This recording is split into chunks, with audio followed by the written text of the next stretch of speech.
Então, a minha apresentação hoje é sobre esse artigo bem recente, feito por esses dois autores, sobre a investigação do mecanismo de formação de geopolímeros à base de fosfato. Então, são esses dois autores aí que estão locados lá na Tunísia, lá no Laboratório de Materiais Avançados, né? E é um trabalho de pesquisa onde é proposto um mecanismo que, com certeza, mais adiante ele vai servir como base, né, e abrir os caminhos para futuros trabalhos que queiram trabalhar, que queiram manipular com esse material, né, já que eles propõem de uma maneira um pouco mais clara a cinética e o modelo das etapas geopoliméricas de geopolímeros à base de fosfatos, tá? Que tem sido assim também, de certa forma, uma maneira complicada de explicar e que ele faz também um apanhado de diversos autores para justificar os seus resultados. Então, ele publicou esse no Jornal dos Sólidos Não Cristalinos, ele tem esse fator de impacto 2.9, aqui no Brasil ele é um Qualis A1. São artigos onde a pesquisa de materiais amorfos e vítreos, tudo a ver, né, com questão de geopolímeros, já que são materiais amorfos, né, desde os seus precursores até os produtos finais. Então, está dentro do escopo da revista, tá? Bom, eu lancei aqui essa imagem, é uma imagem do artigo, né, que fala sobre a metodologia. Então, para quem está começando aí, chegando aí, a metodologia de obtenção, ela é razoavelmente simples, né? Vocês podem ver aqui que tu trabalha com água destilada e ácido fosfórico, dilui um pouquinho essa solução, porque o grau de concentração do ácido é bem alto, né? Eu trabalho na faixa de 10 molar. O metacaulim, que é o material precursor. Aqui eu também coloquei uma pequena referência dos resultados de FRX, desse material especificamente que vem lá da Tunísia. A interação, então, o começo da interação, que é a mistura do metacaulim com a solução. E os autores, eles pegaram, então, lotes, pequenas porções, né, alíquotas desse material, e analisaram ela dentro de uma faixa de tempo, de 5, 30, 1 hora, 2 horas, 12 horas, 24 horas. Tanto no estado ainda com a combinação da parte líquida, né, como o pH, o DSC. Ali eu suprimi o FTIR, porque vai ficar muito comprido essa apresentação, porque ele é muito detalhado em FTIR. Mas o que eu não deixei de suprimir vai explicar bem, vai elucidar bem características desse mecanismo, né? E também a parte de análise já no estado sólido, né? O material precipitado, filtrado, onde outras análises foram possíveis, como a análise de microscopia, o MAS, né, que é para de ressonância magnética nuclear, e o DRX. Então, essa é a metodologia do trabalho, tá? É focada em análise de caracterização de materiais. Análises químicas e físicas, né? Químicas, principalmente. Espectroscopia de absorção atômica, ela pôde medir uma primeira etapa que acontece dentro do fenômeno de geopolarização à base de fosfato, que é a desaluminação, né? E a curva que eles obtiveram a princípio revela que dentro de uma faixa ali, em torno de 10% de alumínio é liberado, alumínio, né, alumínio mesmo, A3, é liberado nessa desaluminação. O resto é uma combinação de óxidos de alumínio, tá? Que também são liberados. Então, essa é uma importante informação que mais adiante a gente vai elucidar quando eles apresentarem todo o mecanismo de uma forma assim visual, né? Bom, esse gráfico de calorimetria, né, que é o DSC, que eles fizeram em um sistema in situ quase isotérmico, na verdade, eles pingaram uma gota da solução logo no início da mistura e analisaram os valores endotérmicos e exotérmicos ao longo do tempo, ou seja, mantiveram uma temperatura constante de 60 graus e analisaram os efeitos térmicos desse material. Então, a princípio, no início muito imediato da análise, a gente vê um pico exotérmico.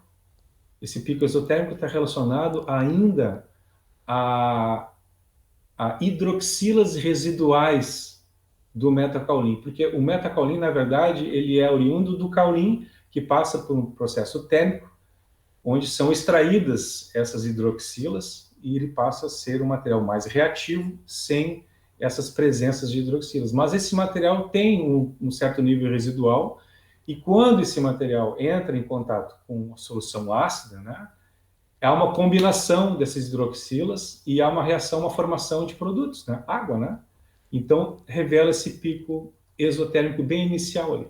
Para que logo em seguida, dentro de uma faixa ali de 5 minutos até 30 minutos, há todo um pico endotérmico, assimétrico, bem grande, bem elevado, que se dá praticamente assim durante um período sim, relativamente alto, né?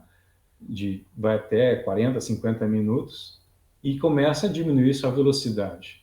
Esse pico, então, pelo fato de ele ser assim com uma característica assimétrica, os pesquisadores utilizaram então uma técnica de deconvolução para que eles pudessem perceber se por trás desse grande pico endotérmico não haveriam outros picos sobrepostos. E foi o que eles descobriram, entendeu? Através desse cálculo, dessa função matemática que eles utilizaram. Não foram muito claros para saber qual linha, né, assim, se foi gaussiana, a equação matemática que é usada nessa técnica de deconvolução, aplicada pelo software Orange, né?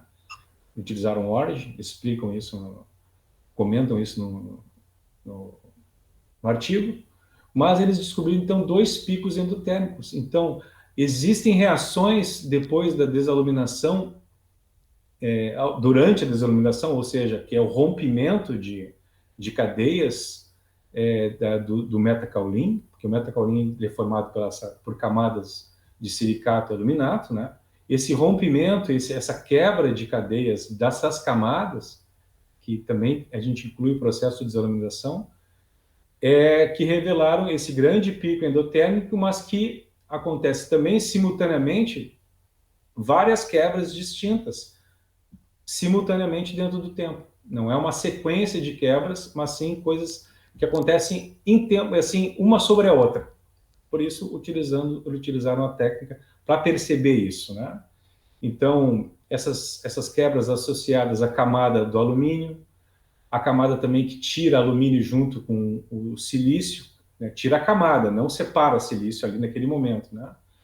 Então, todo esse processo, mais ou menos que dura em termos de 30 minutos, comprova, então, que há uma etapa bem definida de desaluminação, né? Mas que também acontece devido às camadas do aminosilicato, simultaneamente e sobrepostamente, digamos assim, essas quebras, né?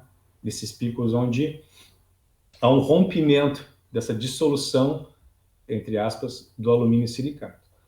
Mas também era esperado um pico exotérmico na sequência, mas ele provavelmente está sobreposto também aqui. Por que é esperado na sequência um pico exotérmico? Para a combinação e a formação dos produtos finais, né? Ou seja, quando há uma ligação novamente e uma reorganização estrutural da formação praticamente dos geopolímeros à base de fosfato, teria que ter um pico exotérmico, mas ele não aparece aqui. Então quer dizer que está tudo muito dentro desse pico, ou escondido, ou digamos assim, está dentro da reação simultânea que acontece, tanto de desaluminação como formação de novas espécies. E mais a gente vai ver que são as etapas de condensação, né, onde há a formação de novas espécies de oligômeros, de algumas espécies de geopolímeros de fosfato, a liberação de água, né, formação de água, e depois, no final, a policondensação, que é a formação de uma cadeia estrutural tridimensional dessas espécies. Então, no final, teremos produtos com algumas espécies formadas. Tá? Por isso, tão complexo é essa ciência dos geopolímeros à base de fosfato. As medidas de pH trouxeram também à tona a informação de que além do pH baixo inicial, devido à solução e a mistura serem bem ácidas, estar numa condição bem ácida, há uma queda maior ainda desse pH dentro de uma faixa de tempo ali, aproximadamente de 20 e poucos minutos, tá? Essa redução do pH, ela está relacionada ao seguinte: a protonação feita pelo ácido ou pelos hidrogênios, ela faz uma protonação nas camadas de alumínio e do silicato, e essas superfícies protonadas, elas têm o caráter ácido. Então, à medida que vai lixiviando ou vai desaluminando o alumínio silicato, ou vai rompendo ligações com hidroxilas ligadas às camadas de alumínio e de silicato, essas superfícies são ácidas. Então, há uma redução ainda mais do pH durante os primeiros minutos de reação dos geopolímeros, que ainda não é um período de formação, mas de desaluminação. E depois, à medida que vai se combinando os oligômeros de fosfato, né, os ânions de fosfato, que eles vão se ligando às espécies, tanto de alumínio como de silicato, e formando e criando a condensação e depois a policondensação, há um leve crescimento, aumento do pH, que se estabiliza numa faixa de 50 minutos. E depois se mantém constante até o final do processo, que é o momento onde, como eu falei, os ânions livres de H2PO4, da dissolução, liberados na dissolução, começam a fazer ligações com esses oligômeros que foram protonados, tanto de silício quanto de alumínio, formando, então, o início da geopolimerização de fosfatos. As análises de microscopia, o MEV, né, dessa análise aqui também combinada com o EDX, né, que também analisa a quantidade de elementos químicos, nos dá boas informações. Em relação à microscopia, a gente percebe que a partir de 5 minutos comparado a 24 horas, há uma consolidação bem interessante, né, sobre a formação dos geopolímeros, né? Eles estão ali num processo inicial daquelas lamelas ou camadas, né, dos materiais, e à medida do tempo, esses materiais vão se consolidando, vão formando uma fase, né, formando uma estrutura, né, densa, né, que a gente pode notar se a gente olhar o GT de 24 horas em relação ao de 5 minutos. O quanto se realmente formou uma estrutura homogênea, digamos assim, de certa forma, diferente da inicial, obviamente. Então, é uma visualização bem notável, uma percepção bem notável da formação de um produto novo em relação ao início da reação, né? E dentro ali da massa dos elementos químicos, a gente pode observar que alguns materiais eles tiveram uma participação realmente após um período, ou seja, por exemplo, os fosfatos, ou P de fósforo, ele começa realmente a reagir a partir de 30 minutos interagir dentro do estado sólido, né? Na formação de novos produtos a partir de 30 minutos, quando ele mostra ali que ele tem uma presença que vai de 0,71 até 12 horas, 15, 48%. Que realmente ele mostra que ele já está geopolimerizando com os alumínios silicatos, né? Porque ele, no início, no estado de 5 até 30 minutos, ele ainda está muito no estado líquido, né? No estado original, né? De dissolução do ácido fosfórico, né? E ele só começa a interagir a partir de 30 minutos no processo, né? Então, esse é mais ou menos o escopo, né, da variação que nós temos em relação aos elementos químicos, né?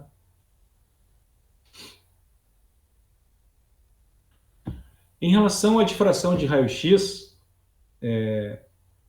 a gente observa que os resultados iniciais, como eles fizeram da análise do metacaulin, e os resultados finais após 24 horas, tu continua tendo um material amorfo, né? Então, o difratograma do metacaulin apresenta realmente que a presença de um, que a gente chama de corcova, ou halo difuso, como eles dizem aqui, dentro ali de 22 teta, característico mesmo, né? Do metacaulin obtido da calcinação. E durante o processo de reação, o que muda é que há um deslocamento, né, desse halo, daqui, que está na faixa dos 22 teta, para 28 teta. Mas não muda essa característica amorfa do material. Ou seja, até alguns artigos que supostamente comentavam que haveria, durante a evolução da geopolimerização de fosfatos, a criação de uma fase cristalina de alumínio com fosfato, não foi detectada na análise aqui. Então, é fato, então, que nesse estudo, o material começa amorfo, o precursor é amorfo e o produto final ele é totalmente amorfo também. Né? Então, tira a ideia de que teria assim, pontos ou fases definidas como cristalinas.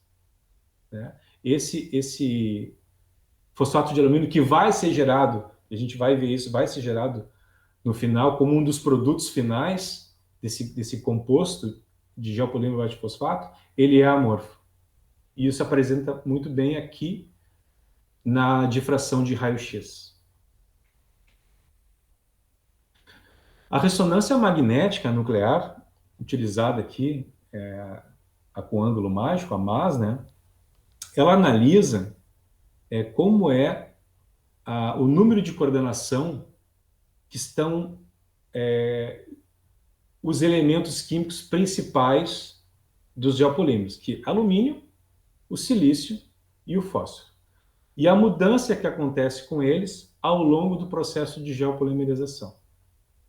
Então, a gente pode ver que do metacaulin até mais ou menos 30 minutos, os espectros de alumínio, que são os espectros em 3 ppm, o hexacoordenado, em 27 ppm, o pentacoordenado, e o último, em 53, o tetacoordenado, eles se mantêm muito parecidos.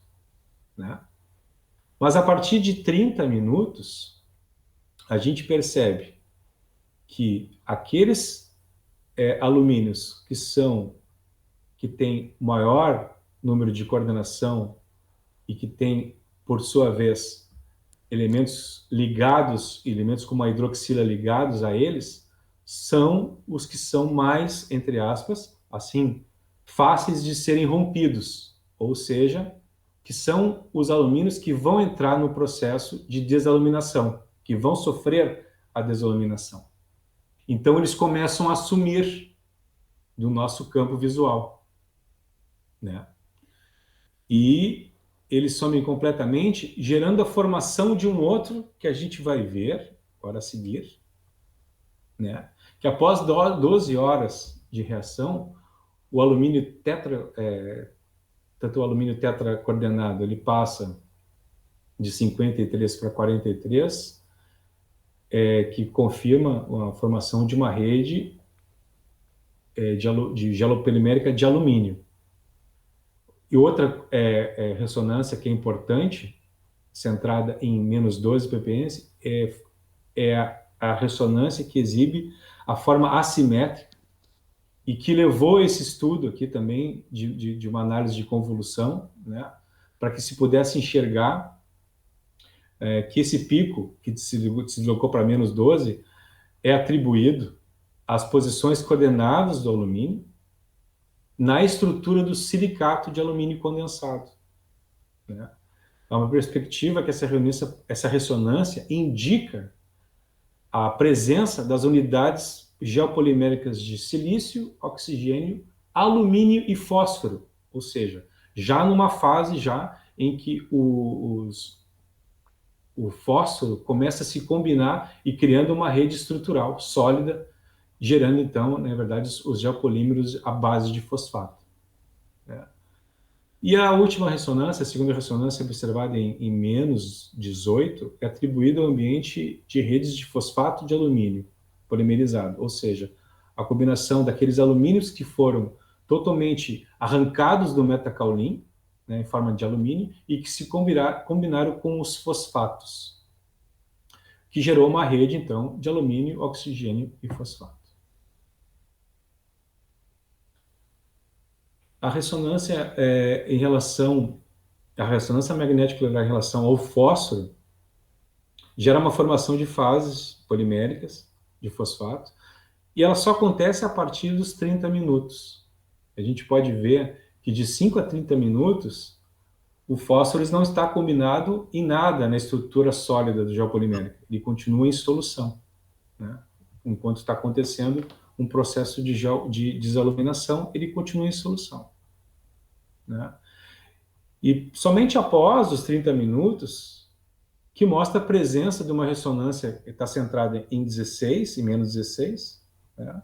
Que confirma o aumento da intensidade dessa ressonância, devido ao fato que há uma ligação dos fosfatos com as inúmeras outras fases, com as outras fases de combinação que esses fosfatos se ligam. A gente vai ver no final a ilustração bem clara sobre isso, porque nós temos algumas espécies que são liberadas na desiluminação que vão ser combinadas com esses fosfatos. À medida que esses fosfatos vão se ligando a essas espécies, aumenta a intensidade do sinal. Após ali 12 horas do início da reação, 3 fases de fosfatos são possivelmente formadas. O fosfato de alumínio, que se ligou aos alumínios lixiviados também. O fosfato de alumínio silicato e uma pequena quantidade de fosfato de silicato. Então, vocês podem perceber que há uma formação de 3 espécies nesse compósito de geopolímeros. O fosfato de alumínio, o fosfato de alumínio silicato, né, e uma pequena quantidade de fosfato de silicato. A ressonância, então, magnética do silício, né, ela parece também, assim, muito estável até 30 minutos da reação, ele não se combina com nada, ele não se modifica muito. E devido a essa insensibilidade ou essa estabilidade do silício na sua cadeia, né, na sua camada, durante o processo de desaluminação, ou seja, nada acontece realmente com o silício em termos disso, né? Mas, após algumas horas, as combinações que vão ser feitas com esse silício protonado, digamos assim, ou essa camada de óxido de silício protonado, melhor dizendo, vão acabar aparecendo algumas ressonâncias compreensíveis, né? E, novamente, aqui, foi verificado através da deconvolução melhor esse espectro que aparece do silício, né? A primeira está localizada a 92, e que diz respeito a essa camada de silício do metacaolin após a condensação do ânion fosfórico, ou seja, as primeiras ligações que acontecem com os ânions de fósforo nessa camada de alumínio silicato, ou seja, silício, oxigênio e alumínio, entra os oligômeros se conectando. Os oligômeros são os ânions de fósforo, tá? Os ânions fosfóricos. A segunda e a terceira dizem a respeito a 2 ressonâncias que são atribuídas digamos assim, essa conexão dos ânions de fosfato, digamos assim, ocorrem em diferentes camadas do metacaolin, tá? Tipo assim, como posso explicar? Por cima e por baixo vão sendo conectadas essas ligações de fósforo, tá? Os fosfatos. Por isso, se viu importante esse método de convolução nos picos de ressonância, nos espectros de ressonância do silício. E aqui, É um modelo que proposto através dessas análises de caracterização da geopolimerização de ácido fosfórico, por ácido fosfórico. Então, inicialmente eu tenho aqui o metacaulim, que com o ambiente ácido é protonado uma camada dele, por isso que baixa o nosso pH lá, que a gente viu lá no começo. Essa formação aqui, depois, ela ainda perde 10% dela, se transforma somente em alumínio, ok? E um pouco também só da camada de silicato, ou seja, no momento que esse alumínio se libera, se fica livre, fica também uma camada de silicato. E esse alumínio silicato aqui, ele vai combinar, vai reagir com os ânions de fósforo, formando então, na primeira condensação, essa fase, que é o fosfato de silicato de alumínio. Voltando aqui dentro da segunda etapa, os alumínios liberados na desaluminação também se combinam com os ânions de fósforo, formando essa rede de fosfato de alumínio amorfo.